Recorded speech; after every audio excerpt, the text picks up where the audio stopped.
Paldies Mini Zoo Mežiņu par uzņemšanu. Ralf, viņš gribēja kaut ko pateikt. Ne, viņš rāda puši, viņš negrib teikt. Mūs ļoti forši un fēni sagaidīt, forši pavadījām laiku.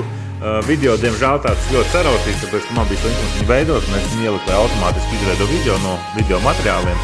Bet, un jūs esat vislabākie, jā, mums ļoti patīk. Iesakam arī citiem. Atrast var dikļot.